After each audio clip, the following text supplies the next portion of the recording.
രാവിലെ തന്നെ നമ്മുടെ 2 സബ്സ്ക്രൈബേഴ്സ് ഒരു കുപ്പിയിൽ നിറച്ച് തവളേനായിട്ട് വീട്ടിലേക്ക് വന്നായിരുന്നു കേട്ടോ. എന്തിനാന്ന് വെച്ചപ്പോ നമ്മുടെ വരാലിന് കൊടുക്കാനാന്ന് പറഞ്ഞു. വരാലിന് ഏറ്റവും ഇഷ്ടപ്പെട്ട ഫുഡായ തവളേനെ ഇട്ട് കൊടുത്തിട്ടും പുള്ളിക്ക് യാതൊരു അനക്കവും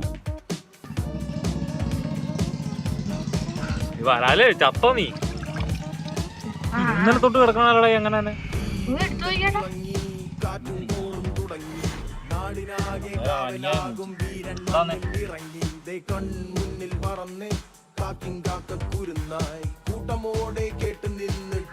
നടക്കുവോ?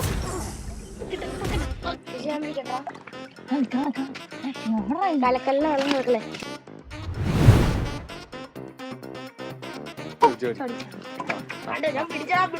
പിടിച്ച്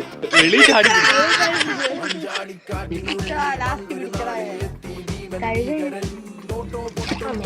മൂക്കിടി ചാട്ടോ.